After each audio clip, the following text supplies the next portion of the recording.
Hello everyone. So today we will be discussing genitourinary fistula.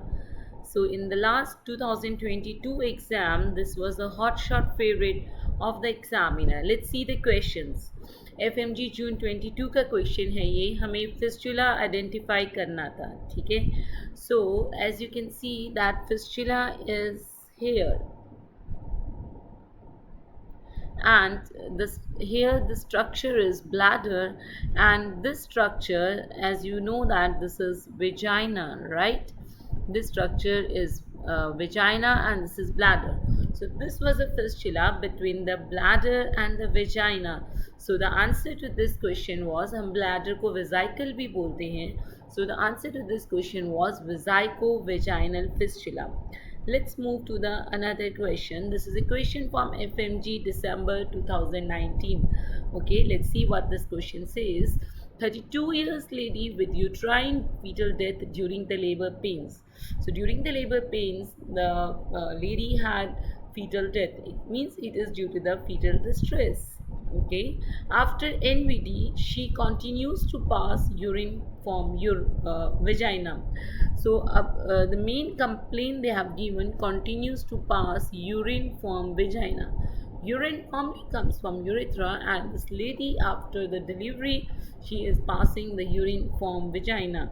Most probable diagnosis is, okay, now we will see it later how this complaint is to be dealt, the urine from vagina.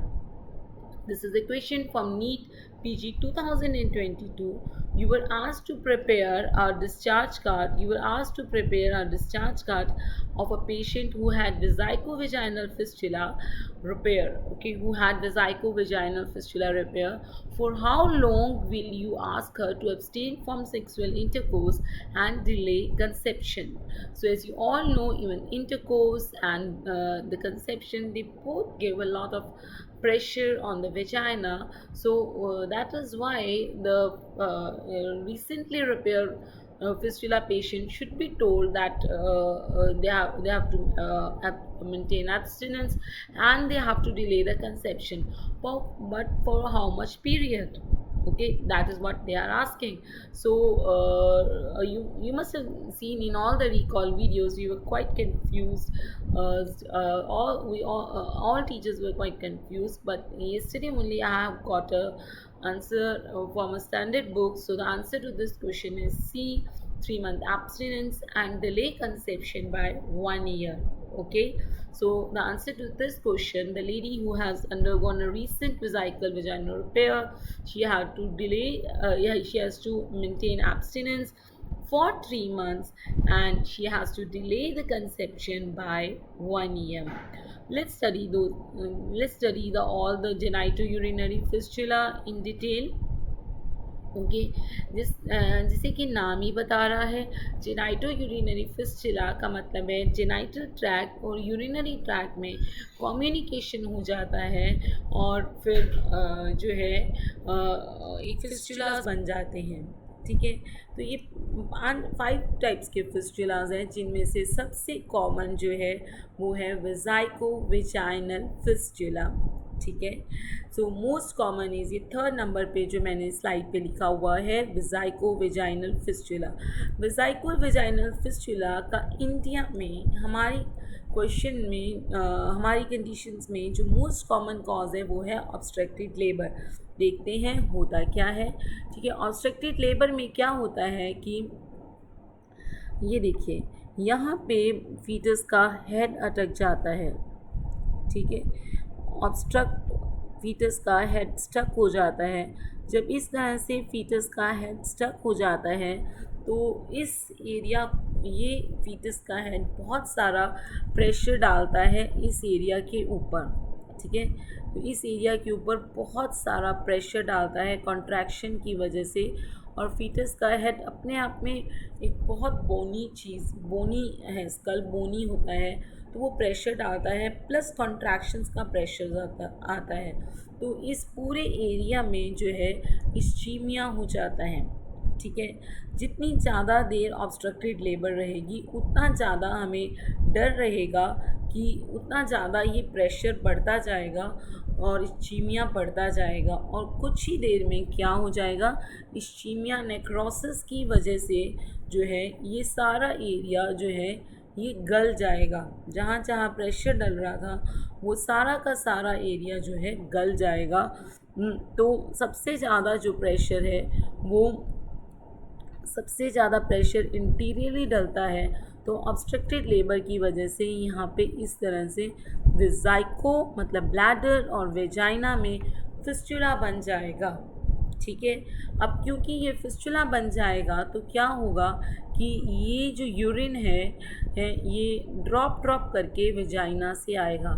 तो ये जो question हमने छोड़ा था वेजाइको vaginal where the patient was complaining of continuous passing of urine from the vagina, तो उसका answer जो है वो है वेजाइको वेजाइनल फिस्चुला। बाकी के ऑप्शंस देखते हैं। अर्ज इनकॉन्टिनेंस और स्ट्रेस इनकॉन्टिनेंस। इनकॉन्टिनेंस में यूरिन लीकेज होती है, लेकिन ये लीकेज वेजाइना से ना होके यूरिथ्रा से ही होती है और इनएप्रोप्रिएट टाइम पे होती है, ना कि कहीं और से होती है। ठीक है, और चौथी ऑप्शन है ब्लैडर रप्चर। ब्लैडर रप्चर जो है अगर होता है तो यूरिन पेरिटोनियम में लीक करेगा, ना कि वेजाइना से। ठीक है, सो इस क्वेश्चन का आंसर वेजाइको वेजाइनल फिस्चुला होता है। चलिए आगे फर्दर पढ़ते हैं। जब इस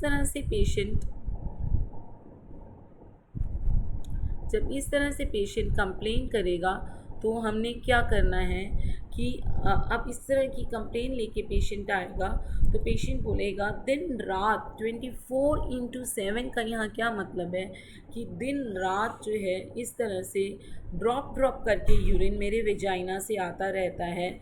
तो आप इस हिस्ट्री से ही समझ जाओगे कि ये जो कंप्लेन कर रहा है ये पेशेंट वेजाइको वेजाइनल फिस्चुला का पेशेंट है। उसको कंफर्म करने के लिए आप एक जो टेस्ट करोगे उसी वक्त ओपीडी में, उस टेस्ट का नाम है methylene blue 3 swab test. Methylene blue 3 swab test में आप क्या करते हो, आप ब्लैडर के अंदर जो है मिथाइलिन ब्लू डाई डाल देते हैं हम, जिस वजह से जो यूरिन का कलर है वो ब्लू मिथाइलिन ब्लू कलर हो जाता है। ठीक है, उसका कलर जो है मिथाइलिन ब्लू हो जाता है। और इस तरह से फिर इसके बाद जो है हम वेजाइना के अंदर एक के बाद एक 3 स्वैब्स कॉटन के 3 बड़े 3 स्वैब्स डाल देते हैं। वेजाइना को हम पूरा लोडेड कर देते हैं स्वैब से, 3 स्वैब्स डाल देते हैं। ठीक है, कॉटन वाइट कलर की होती है बट मेरा बैकग्राउंड ही वाइट था तो मैंने इसको रेड कलर के स्वैब्स दिखाया है। अब अगर सबसे ऊपर वाला जो है स्वैब वो ब्लू कलर का होता है तो इसका मतलब है कि जो अब सबसे ऊपर वाला स्वैब जो है वो ब्लू कलर का होता है, तो इसका मतलब है कि जो कम्युनिकेशन था वो यूरेटर के लेवल पे था। हम सबको पता है यूरेटर सबसे ऊपर होता है, तो इसका मतलब है कि जो कम्युनिकेशन था वो यूरेटर के लेवल पे था। इस तरीके से समझ में आ गई आपको। अगर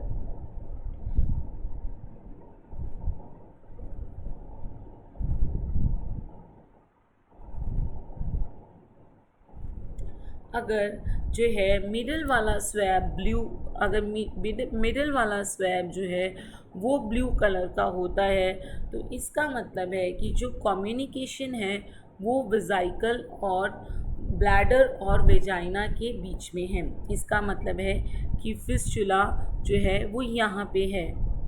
ठीक है, अगर मिडल वाला स्वैब ब्लू होता है इसका मतलब है कि यूरिन जो है मिडल वाली ट्रैक्ट फिस्चुला से आया है और ब्लैडर और वेजाइना में कम्युनिकेशन है, यानी वेजाइको वेजाइनल फिस्चुला है। और अगर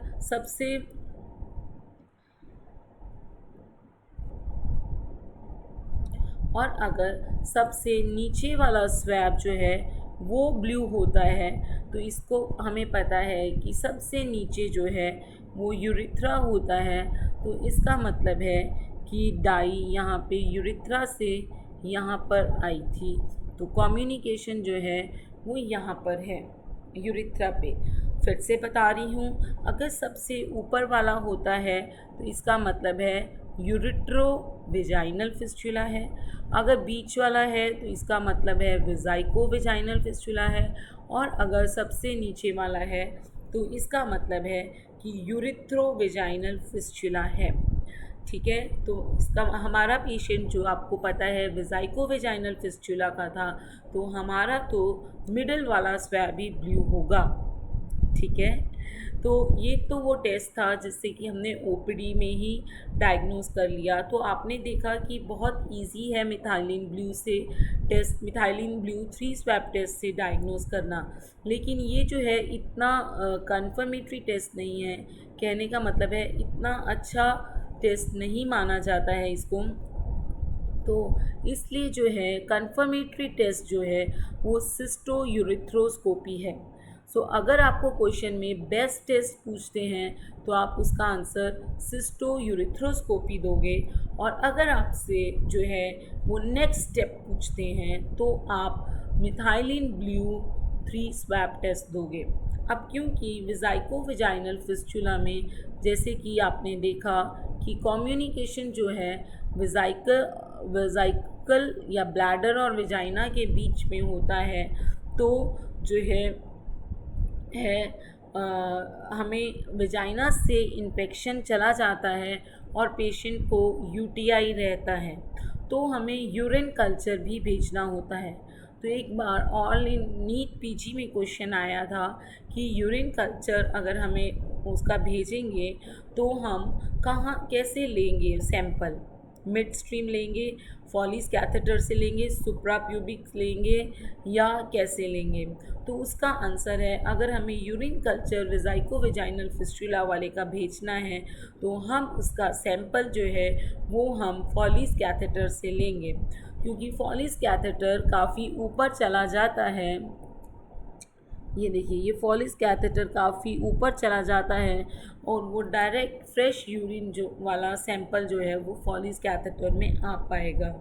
ठीक है, तो वो मेरे हिसाब से आप समझ गए होंगे कि यूरिन कल्चर भेजना भी बहुत ज़रूरी है, क्योंकि इनको यूरिन इन्फेक्शंस होते ही होते हैं इन पेशेंट्स को। और वो कैथेटर फॉलिस कैथेटर डाल के हम फ्रेश फॉलिस कैथेटर डाल के सैंपल लेंगे। ठीक है, तो इसके लिए जो सर्जरीज़ की जाती हैं वो सर्जरीज़ जो हैं उनका नाम आपको याद रखना है, लेट्स गो ऑपरेशन या चेजर मूवर रिपेयर। ठीक है, ये नाम आपको याद में रखने हैं क्योंकि वेजाइको वेजाइनल फिस्टुला बहुत कॉमन है और हमारे एग्जामिनर्स का 2022 से फेवरेट क्वेश्चन हो गया है। ठीक है, और इसकी जो नीट पीजी 2022 में क्वेश्चन आया था, 3 मंथ्स एब्सटिनेंस बोलना होता है पेशेंट को, और प्रेगनेंसी को कंसीव जो है उसने 1 साल बाद करना होता है। ठीक है, कंसेप्शन जो है उसने 1 साल बाद करना होता है। अब आपको ये क्वेश्चन भी आ सकता है कि इस जिसका वेजाइको वेजाइनल फिस्टुला रिपेयर हुआ है उसकी सर्जरी हम कैसे करेंगे। ठीक है, तो उसकी उसकी डिलीवरी हम कैसे करेंगे। तो उसकी डिलीवरी हम हमेशा सिजेरियन करेंगे, उसकी डिलीवरी हम कभी भी नॉर्मल वेजाइनल डिलीवरी नहीं करेंगे। तो ज़्यादातर हम इस चीज़ को ऐसे बोलते हैं कि हम उसकी एब्डोमिनल डिलीवरी करेंगे। ठीक है, तो मैंने सिजेरियन और एब्डोमिनल दोनों ही स्लाइड्स में लिख दिए हैं ताकि आप कंफ्यूज ना हो वहाँ एग्ज़ाम में। ठीक है, जो दूसरी तरह के फिस्चुलाज हैं जैसे हमने अभी पढ़े यूरिट्रो वेजाइनल और यूरिथ्रो वेजाइनल। ठीक है, तो आपको जैसे पता चल गया था मिथाइलिन ब्लू 3 स्वैब टेस्ट जो है वो हर तरह के वेजाइनल फिस्चुला में हम कर सकते हैं। तो दूसरी तरह के जो वेजाइनल फिस्चुलाज हैं वो हैं यूरिथ्रो वेजाइनल और यूरिट्रो वेजाइनल। ठीक है, यूरिट्रो वेजाइनल में अपर वाला जो है वो स्वैब ब्लू होता है और यूरिथ्रो वेजाइनल में लोअर वाला स्वैब जो है वो ब्लू होता है। ठीक है, सो अब इनकी हिस्ट्रीज़ में थोड़ा थोड़ा फ़र्क होता है।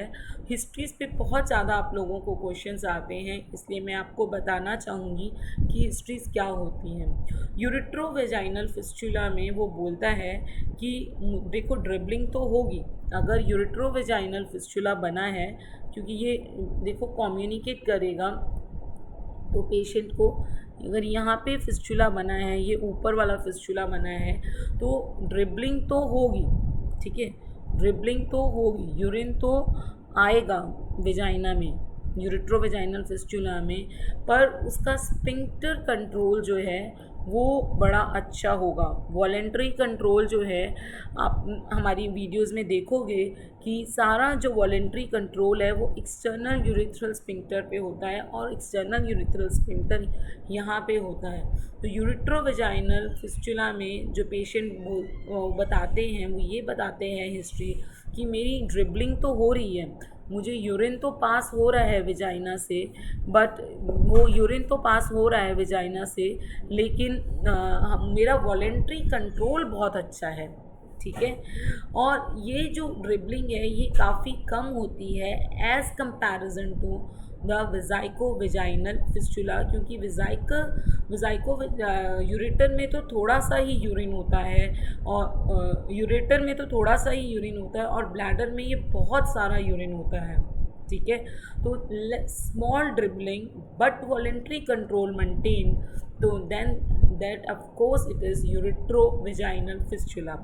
यूरेट्रोवेजाइनल फिस्चुला में जो है टिपिकल पेशेंट हिस्ट्री देता है कि यूरेट्रोवेजाइनल फिस्चुला में पेशेंट हिस्ट्री देता है कि हाँ, यूरेट्रोवेजाइनल फिस्चुला में अगर फिस्चुला यहाँ यूरिथ्रा में बना है, तो आप सबको पता है कि जो यूरिथ्रा में यूरिन वो मिक्चुरेशन के टाइम ही आता है, ठीक है। यहाँ पे यूरिन कब आएगा, यहाँ पे यूरिन जो है मिक्चुरेशन के टाइम पे ही आएगा। अगर वो हिस्ट्री देता है dribbling is occurring during micturition, तो इसका मतलब है वो यूरेट्रोवेजाइनल फिस्चुला है, ठीक है। मैं फिर से आप लोगों को तीनों यूरेट्रोवेजाइनल, वेजाइकोवेजाइनल फिस्चुला और यूरेट्रोवेजाइनल फिस्चुला की हिस्ट्री बता देती हूँ। यूरेट्रोवेजाइनल ऊपर वाले फिस्चुला में पेशेंट कहता है कि मेरे को ड्रिबलिंग कम होती है बट होती है, मेरा वॉलेंट्री कंट्रोल बहुत अच्छा है।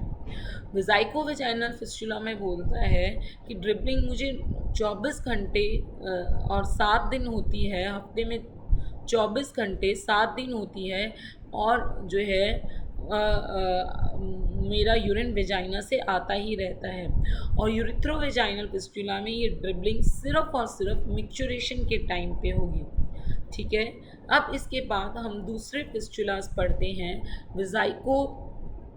वेजाइको यूट्राइन फिस्चुला, यानी कम्युनिकेशन जो है वो ब्लैडर और यूट्रस में है।